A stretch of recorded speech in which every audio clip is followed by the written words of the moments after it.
আসসালামু আলাইকুম ওয়া রাহমাতুল্লাহ। প্রিয় দর্শক, যতদিন বাঁচবেন মনে প্রাণে বিশ্বাস করে একমাত্র আল্লাহকে খুশি করার জন্য এই 4টি জিকির সব সময় করুন। রাসূলুল্লাহ সাল্লাল্লাহু আলাইহি ওয়াসাল্লাম সব সময় এই 4টি জিকির করতেন। এমনকি এই 4টি জিকির হলো শ্রেষ্ঠ 4টি জিকির। প্রিয় দর্শক, এই 4টি জিকির যদি না জেনে থাকেন তাহলে এই আলোচনাটি আপনার জন্য মনোযোগ সহকারে শুনতে থাকুন। ওই নারী পুরুষ কতই না ভাগ্যবান যে নারী পুরুষ এই 4টি জিকির বেশি বেশি করবে ইনশাআল্লাহ। যে ব্যক্তি এই 4টি জিকির বেশি বেশি করবে তার জীবনের সকল গুনাহ আস্তে আস্তে মাফ হতে থাকবে। আল্লাহ রাব্বুল আলামিন তার সমস্ত গুনাহ মাফ করে দিবেন ইনশাআল্লাহ। যে ব্যক্তি এই 4টি জিকির বেশি বেশি করবে তার দুঃখ কষ্ট পেরেশানি হতাশা দূর হয়ে যাবে ইনশাআল্লাহ। যে ব্যক্তি এই 4টি জিকির বেশি বেশি করবে তার মনের সকল নেক হাজত মহান আল্লাহ তাআলা পূর্ণ করে দিবেন ইনশাআল্লাহ। যে ব্যক্তি এই 4টি জিকির বেশি বেশি করবে তার অভাব অনটন দূর হবে ইনশাআল্লাহ। রিজিকের পথ প্রশস্ত হবে, সংসারে চতুর্দিক থেকে নিয়ামত আসতেই থাকবে ইনশাআল্লাহ। যে ব্যক্তি এই 4টি জিকির বেশি বেশি করবে তার আমলনামা নেকিতে ভরপুর করে দিবেন মহান আল্লাহ তাআলা ইনশাআল্লাহ। তার চেয়ে সুসংবাদ আর কি হতে পারে প্রিয় দর্শক? যে ব্যক্তির আমলনামা নেকিতে ভরপুর হবে, সুবহানাল্লাহ। সুপ্রিয় দর্শক, সর্বোপরি কথা হলো জীবনের সকল সমস্যার সমাধান আল্লাহ তাআলা করে দিবেন ইনশাআল্লাহ। প্রিয় দর্শক, আজকের এই ভিডিওটি অনেক অনেক গুরুত্বপূর্ণ, তাই ধৈর্য সহকারে মনোযোগ দিয়ে দেখার ও শোনার জন্য অনুরোধ রইল।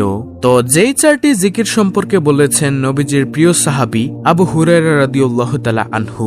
নবীজির প্রিয় সাহাবী বলেন, সর্বপ্রথম নম্বর জিকিরটি হলো সুবহানাল্লাহ, সুবহানাল্লাহ। প্রিয় দর্শক, আপনি কি জানেন যে সুবহানাল্লাহ জিকিরের কত দাম, কত গুরুত্ব, কত দামি এই জিকির? আল্লাহ রাব্বুল আলামিন বলেন, আমার কোনো বান্দা বান্দি যদি একবার সুবহানাল্লাহ এর আওয়াজ দেয়, আমি আল্লাহ আসমান ও জমিনের মধ্যবর্তী যত ফাঁকা জায়গা রয়েছে সকল ফাঁকা জায়গাগুলোকে নেক দ্বারা পরিপূর্ণ করে দেই। সুবহানাল্লাহ। প্রিয় দর্শক, আপনি যদি চেয়ে থাকেন যে আপনার আমলনামায় এত পরিমাণে নেক দ্বারা পরিপূর্ণ হোক, তাহলে ইনশাআল্লাহ আজকের পর থেকে আপনি অবশ্যই সুবহানাল্লাহ এই জিকিরটি বেশি বেশি পাঠ করবেন ইনশাআল্লাহ। সুবহানাল্লাহ এই জিকিরের দ্বিতীয় ফজিলত হলো, কেউ যদি একবার সুবহানাল্লাহ পাঠ করে রব্বুল আলামিন জান্নাতের মধ্যে একটি গাছ রোপণ করেন, আর ওই গাছের ছায়া এত লম্বা হয় যে একটি দ্রুতগামী ঘোড়া যদি 500 বছর পর্যন্ত দৌড়ায় তাহলেও ওই গাছের ছায়া অতিক্রম করতে পারবে না। সুবহানাল্লাহ, আল্লাহু আকবার। এত লম্বা হবে সেই গাছ। প্রিয় দর্শক, মহান মালিকের দরবারে সবচেয়ে প্রিয় দামি বাক্যটি হচ্ছে সুবহানাল্লাহ, যার অর্থ হচ্ছে আল্লাহ তাআলা অতি পবিত্র। আল্লাহ তাআলা কেন এই পৃথিবীতে তার বান্দাবান্দিকে পাঠিয়েছেন? তার একমাত্র কারণ হলো তার ইবাদতের জন্য। তাই আল্লাহ তাআলা ইবাদতকারীকে অনেক পছন্দ করেন। তাই আসুন আজকের পর থেকে আমরা সুবহানাল্লাহ এই জিকিরটি বেশি বেশি পাঠ করব ইনশাআল্লাহ। নবীজির প্রিয় সাহাবী আবু হুরায়রা রাদিয়াল্লাহু তাআলা আনহু বলেন, দ্বিতীয় নম্বর জিকিরটি হলো আলহামদুলিল্লাহ। আলহামদুলিল্লাহ শব্দের অর্থ হলো আল্লাহ তাআলার নিয়ামতের প্রশংসা করা, আল্লাহ তাআলার গুণগান বর্ণনা করা।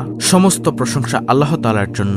মহান মালিক রব্বুল আলামিন পবিত্র কুরআনুল কারীমে বলেন, হে নবী, আপনি আপনার সকল উম্মতদেরকে জানিয়ে দিন, বলে দিন, যেই উম্মত অর্থাৎ যেই বান্দা আমি আল্লাহর নিয়ামত পেয়ে নিয়ামতের শুকরিয়া আদায় করলো না, আমি তার নিয়ামতকে ছিনিয়ে নিয়ে যাই। এজন্য নিয়ামতের কদর করতে হবে, নিয়ামত পেয়ে শুকরিয়া আদায় করতে হবে। প্রিয় দর্শক, এরপর আল্লাহ তাআলা বলেন, আর যে আমার নিয়ামত পেয়ে নিয়ামতের শুকরিয়া আদায় করলো, আমি তার নিয়ামতকে আরো বৃদ্ধি করে দেই। সুবহানাল্লাহ, সুবহানাল্লাহ। দেখুন, এই পৃথিবীতে শুধু মানুষ ব্যতীত যত প্রাণীকুল মাখলুকাত আল্লাহ রাব্বুল আলামিন সৃষ্টি করেছেন, সকল কিছুই আমাদের উপকারের জন্য, আমাদের কল্যাণের জন্য, ভালোর জন্য আল্লাহ রাব্বুল আলামিন সৃষ্টি করেছেন। এজন্য আমরা একটিবার হলেও বলতে পারি আলহামদুলিল্লাহ। আমরা যদি আল্লাহ তাআলার প্রশংসা বেশি বেশি পরিমাণে করি, আলহামদুলিল্লাহ জিকিরটি বেশি বেশি করি, ইনশাআল্লাহ রব্বুল আলামিন আমাদেরকে উত্তম জাযা খায়ের কল্যাণ দান করবেন। আল্লাহু আকবার। নবীজির সাহাবী হযরত আবু হুরায়রা রাদিয়াল্লাহু তাআলা আনহু আরো বলেন, তৃতীয় নম্বর জিকির হলো লা ইলাহা ইল্লাল্লাহ। কোন ব্যক্তি যদি দুনিয়াতে বসে একবার লা ইলাহা ইল্লাল্লাহ এর আওয়াজ দেয়, ওই আওয়াজটুকু সাথে সাথে আল্লাহ তাআলার আরশে আজিমের সাথে গিয়ে ধাক্কা লাগে। সুবহানাল্লাহ। আল্লাহ রাব্বুল আলামিনের আরশে আজিমের নিকট একটি নূরের খুঁটি রয়েছে, সেই খুঁটিটুকু কাঁপতে থাকে। তখন আল্লাহ রাব্বুল আলামিন বলেন, ও খুঁটি, তুমি কেন কাঁপো? ওই খুঁটিটুকু তখন বলতে থাকে, হে রাব্বুল আলামিন, দুনিয়াতে আপনার একজন বান্দা অথবা বান্দি লা ইলাহা ইল্লাল্লাহর আওয়াজ দিয়েছে, তাই আমি কাঁপছি। তখন আল্লাহ রাব্বুল আলামিন বলেন, তুমি কাঁপা বন্ধ করে দাও। তখন সেই খুঁটি বলল, হে আল্লাহ, আমি কাঁপা থামাতে পারবো না যতক্ষণ পর্যন্ত আপনি তাকে মাফ করবেন, ততক্ষণ পর্যন্ত আমি শুধু কাঁপতেই থাকবো। তখন রব্বুল আলামিন ওই বান্দা অথবা বান্দিকে ক্ষমা করে দেন। সুবহানাল্লাহ। প্রিয় দর্শক, লা ইলাহা ইল্লাল্লাহ জিকিরের গুরুত্বপূর্ণ কয়েকটি ফজিলতের হাদিস আপনাদের সামনে তুলে ধরছি, মনোযোগ দিয়ে শুনুন। হযরত জাবির ইবনে আব্দুল্লাহ হতে বর্ণিত, রাসূল সাল্লাল্লাহু আলাইহি ওয়াসাল্লাম বলেছেন, সর্বোত্তম জিকির হচ্ছে লা ইলাহা ইল্লাল্লাহ এবং সর্বোত্তম দোয়া হলো আলহামদুলিল্লাহ। তিরমিজি শরীফের হাদিস। তারপরে হযরত মুয়াজ রাদিয়াল্লাহু তাআলা আনহু থেকে বর্ণিত, রাসূলুল্লাহ সাল্লাল্লাহু আলাইহি ওয়াসাল্লাম বলেছেন, যে ব্যক্তি খালেস অন্তরে একনিষ্ঠতার সঙ্গে লা ইলাহা ইল্লাল্লাহ বলবে, সে জান্নাতে প্রবেশ করবে। মুসনাদ আহমদ শরীফের হাদিস। তারপরে হযরত ইতবান বিন মালিক রাদিয়াল্লাহু তাআলা আনহু থেকে বর্ণিত, রাসূলুল্লাহ সাল্লাল্লাহু আলাইহি ওয়াসাল্লাম বলেছেন, যে ব্যক্তি একমাত্র আল্লাহ রাব্বুল আলামিনকে সন্তুষ্ট করার জন্য লা ইলাহা ইল্লাল্লাহ বলবে, কিয়ামতের দিন সে এমনভাবে উপস্থিত হবে যে তার উপর জাহান্নাম হারাম হয়ে গিয়েছে, সে হাসতে হাসতে জান্নাতে চলে যাবে। সুবহানাল্লাহ। বুখারী, মুসলিম, মুসনাদ আহমদ শরীফের হাদিস। হযরত আনাস রাদিয়াল্লাহু তাআলা আনহু থেকে বর্ণিত, রাসূলুল্লাহ সাল্লাল্লাহু আলাইহি ওয়াসাল্লাম বলেছেন, কিয়ামতের দিন আল্লাহ তাআলা বলবেন, হে মুহাম্মদ সাল্লাল্লাহু আলাইহি ওয়াসাল্লাম, সৃষ্টির মধ্য থেকে আপনার উম্মতের মধ্যকার এমন ব্যক্তিকে জান্নাতে প্রবেশ করান যে ব্যক্তি একদিন হলেও ইখলাসের সঙ্গে এ সাক্ষ্য দিয়েছে যে আল্লাহ ছাড়া কোনো ইলাহ নেই এবং সে এর উপর মৃত্যুবরণ করেছে। এই হাদিসটি রয়েছে মুসনাদ আহমদ শরীফে। অর্থাৎ যে ব্যক্তি সব সময় লা ইলাহা ইল্লাল্লাহ জিকির করবে, আল্লাহ তাআলা তাকে ঈমানের সঙ্গে মৃত্যু নসিব করবেন।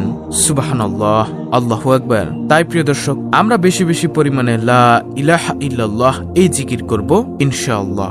নবীজির প্রিয় সাহাবী আবু হুরায়রা রাদিয়াল্লাহু তাআলা আনহু বলেন, সর্বশেষ নম্বর জিকির হলো আল্লাহু আকবার। আল্লাহু আকবার শব্দের অর্থ হলো আল্লাহ মহান, আল্লাহ সর্বশক্তিমান, আল্লাহই সবচেয়ে বড়, তার চেয়ে বড় তো আর কারও নেই। প্রিয় দর্শক, যে ব্যক্তি আল্লাহ তাআলাকে সবচেয়ে বড় মানে, বড় হিসেবে আখ্যায়িত করে, রব্বুল আলামিন তাকে দুনিয়ার বাদশাহী দান করবেন ইনশাআল্লাহ। ইনশাআল্লাহ আমরা এই জিকিরগুলো করব মানুষকে দেখানোর জন্য নয়, আল্লাহ তাআলাকে সন্তুষ্ট করার জন্য। তাহলে এই জিকিরগুলো আমাদের কাজে লাগবে আখিরাতে এবং দুনিয়াতেও। এই 4টি জিকিরের যে কি ফজিলত তা বলে শেষ করা যাবে না। এই জিকিরগুলো কিয়ামতের দিন নেকির পাল্লাকে অনেক ভারী করে দিবে ইনশাআল্লাহ। তাই প্রিয় দর্শক, আমরা সকলেই উঠতে বসতে চলতে রাস্তাঘাটে চলতে সব সময় ইনশাআল্লাহ এই 4টি জিকির পাঠ করব। তো প্রিয় দর্শক, এই ছিল আমাদের আজকের ভিডিও, অত্যন্ত গুরুত্বপূর্ণ একটি ভিডিও। ভিডিওটি ভালো লাগলে অবশ্যই চ্যানেলটিকে সাবস্ক্রাইব করে পাশে থাকা বেল বাটন অল বাজিয়ে দিবেন। ভিডিওটিতে একটি লাইক দিবেন এবং কমেন্টে আমিন লিখবেন, সুবহানাল্লাহ লিখবেন, আলহামদুলিল্লাহ লিখবেন এবং অন্য মুসলিম ভাই বোনদের কাছে ভিডিওটি শেয়ার করে দিবেন যেন তারাও দেখে শিখে এই আমলটি করতে পারে। আল্লাহ রাব্বুল আলামিন আমাদের সকলকে শ্রেষ্ঠ 4টি জিকির প্রতিনিয়ত জবানে জারি রাখার তৌফিক দান করুন। আমিন।